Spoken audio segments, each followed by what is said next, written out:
home. So for this we will need, firstly we will need about 1 liter of milk. From that, about half liter of milk we are going to use for the rasgullas what we are going to make, and about other half liter of milk we are going to use to reduce it for that creamy milk in which we are going to dip our rasgullas. Then we will need about 1 lime juice. For the sugar syrup we will need about 1 cup of sugar and 4 cup of water. For garnishing and flavor, some pistachios and almonds chopped, some saffron threads and some cardamom. Okay, so let's start preparing our rasmalai. For that we are going to take half liter of milk which we are going to reduce. So keep it on the low flame. Okay, so now on the other side we are going to take our remaining half liter of milk which we are going to use for making the paneer or the cottage cheese. Now here we are taking the normal milk. Normally people take cow's milk, but you can go for the normal milk or buffalo milk, but you can also go for the cow's milk. Okay, so now we are going to boil this milk for making the paneer. Okay, so make sure that you stir your milk continuously or maybe occasionally, so that your cream or that malai doesn't get separate from the milk. Okay, so make sure that you stir it occasionally, and our milk has got that boil, so we are going to turn off the flame. Okay, so now after it comes to a boil, leave it for 5 minutes. Let it cool down a little bit for 5 minutes at room temperature. Okay, so now we are going to take lime juice. In that we are going to take about 1 teaspoon of water. Mix it with the water. We are going to take about 1 tablespoon of water and we are going to mix it with the lime juice. Okay, so it's been 5 minutes. So now we are going to add our lime juice. Okay, so now we will add lime juice. And then we will give it a stir. Add slowly lime juice. It's not important that you have to use the whole lime juice. Just as much it is needed to just... Okay, so add a bit before. Now we are adding a bit more until you feel that requirement, until your milk starts to get separate like this. You can see this. This is what we need. So keep on adding slowly lime juice. Okay, so as you see that water and your milk has got like this separated, now we are going to immediately strain it. Don't keep it for a long time. We are immediately going to strain. For that we are using a cheesecloth. You can get this in the market, and that we are going to strain it just like that. Okay, so now immediately we are going to add cold water. You're just going to wash it like that. Keep on adding cold water. Okay, so now take your cheesecloth, or you can also take muslin cloth, and then just remove the excess water by pressing it like that. Just remove all the excess water. Squeeze out the excess water. Okay, so now you're going to take this thing and we are going to keep it for about 5 minutes on the paneer for a little bit of pressure. You can take anything, whatever has a heavy weight. Okay, so it's been 5 minutes. So let's see the paneer. So this is the paneer you get. Okay, so now the next step is, first we are going to crumble the paneer like that. Okay, so now with the use of the heel of your hand, this is the heel of your hand, with the use of this we are going to knead the paneer like this with the pressure of heel of your hand, and you can see you are going to make it into a pieable paste or knead it until your hands get oily.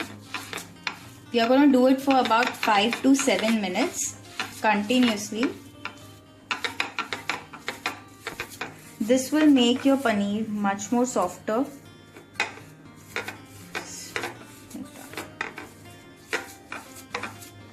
And this is a very important step for making a rasmalai or a rasgulla.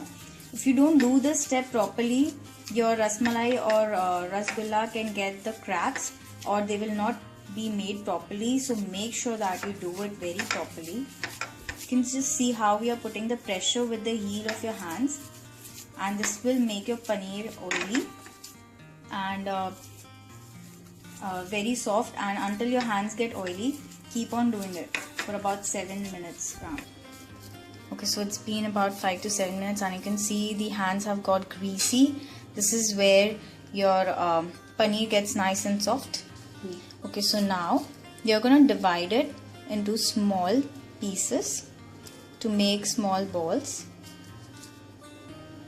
And this quantity yields you about 6 ras malais. Okay, and you can see this hands have got greasy. It is because we have took whole cream milk. So make sure you take a nice whole cream milk. Okay, so now we'll start making the balls. So make smooth balls and make sure that there are no cracks. Make a ball very gently. Okay, so now press it. After making the ball, press it into disc. Okay, so you can see it should be something like this, like a disc, and make sure there are no cracks. You can see there are no cracks in it.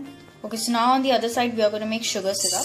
For that we are going to take sugar and then 4 cups of water. So take about 4 cups of water. And we are going to keep it on high flame for boiling until your sugar gets nice and dissolved. Okay, so our sugar syrup has come to a boil. So now we are going to gently drop in our discs.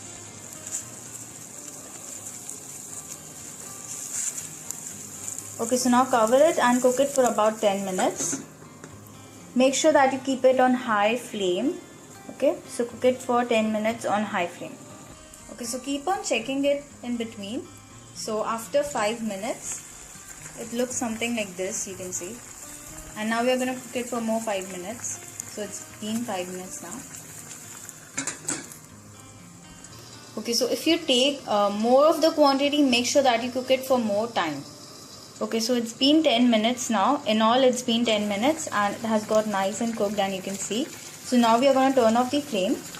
Okay, so now let it sit for about 20 minutes just like that into the sugar syrup. So let it sit just like this for 20 minutes. So remove it from the flame and keep it for 20 minutes. Okay, so on the side the milk has got reduced and you can see it has got half, and it has got more thicker and more creamier. So now we will add the saffron threads. It is going to give a nice color and a nice flavor. Then we will add the chopped pistachio and almonds. And then lastly some crushed cardamom powder.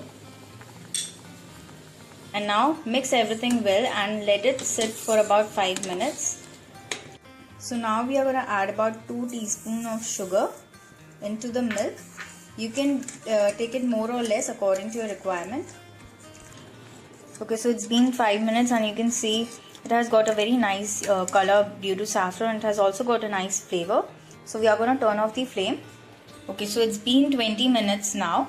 So now we are going to remove our rasgullas from the sugar syrup. Okay, so very gently remove your ras malais. Okay, so you can see it has got more fluffy and more softer. So now we are going to let it sit for about 5 minutes. Let it cool down for 5 minutes, and also let your milk cool down for 5 minutes. Let your milk also cool down for 5 minutes. Okay, so now after 5 minutes we are going to take the ras malai and then gently press it and squeeze out the excess sugar syrup very gently. Okay, so after squeezing, place it in a different bowl, and then on the top we are going to put our saffron flavored this creamy milk which we have reduced.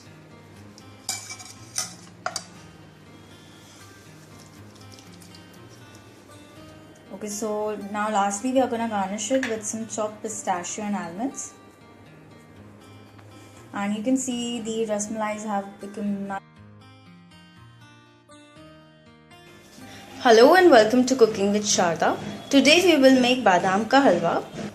For this we will need 1 cup of almonds which are soaked in boiling hot water for about 45 minutes. After soaking, this would look something like this. And the reason to soak these is just to peel them easily. You can see, just press it like that and you get your almonds peeled. So that's why we soak it for 45 minutes. So it becomes really easier to peel. Next thing we'll need is about 1 cup of sugar, half cup of ghee, half liter milk, and we'll need more little milk for grinding, and lastly some saffron threads and some cardamom for flavor. Okay, so to start preparing, firstly we are gonna keep the milk for boiling for about 15 to 20 minutes. Okay, so until our milk is boiling, we are gonna grind our almonds with the milk, just a little bit of milk. Okay, so now we are gonna grind it. While grinding, we are not gonna make it like very fine paste. We are gonna keep it a little bit thicker. So this is the paste you get after grinding, and it took about 1 cup of milk. And the texture I'm talking about, it should be something like you should feel grainy. It is thick paste and you should feel the texture to be very grainy. So that is the texture we need. Okay, so we'll start preparing the halwa. For that, we are going to heat our heavy bottom pan. Make sure that you take a heavy bottom pan. Then we are adding ghee.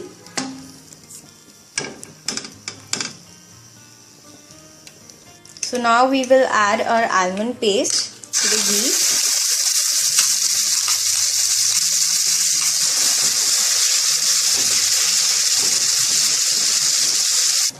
Okay, so now we need to stir it continuously. You cannot leave it. So stir it continuously. The reason is so that it doesn't stick to your pan. Okay, on the other side, our milk has come to boil, and now we will add our saffron threads into the milk and just mix it. So it's been 10 minutes now, and this is how it's looking.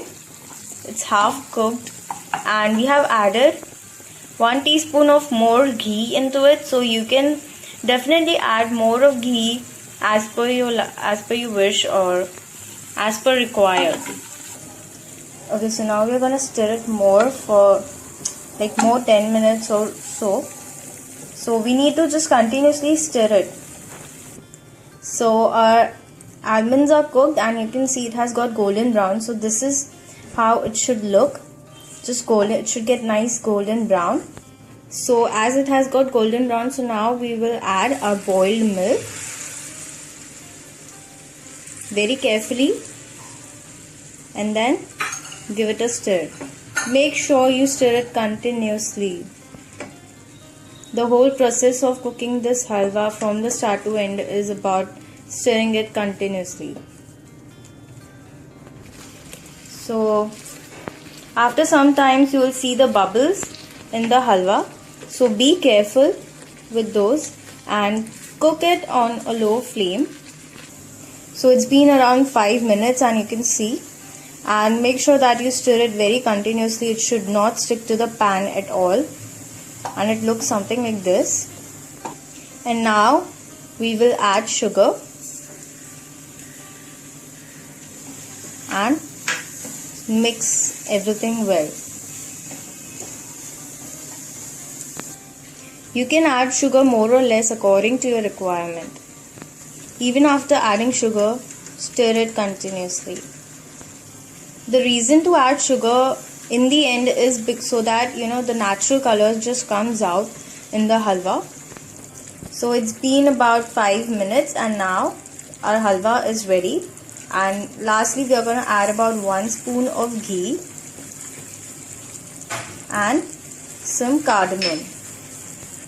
Okay, so finally our halwa is completely ready, and we have not added any color. This is the natural color of the halwa, and it looks really good. So the badam ka halwa is ready, and we have garnished it with some chopped almonds, and it looks really good, and it also tastes really good. It is a delight to have, and it's really yummy. Do subscribe and thumbs up this video to support our channel. Thank you so much for watching. Bye bye.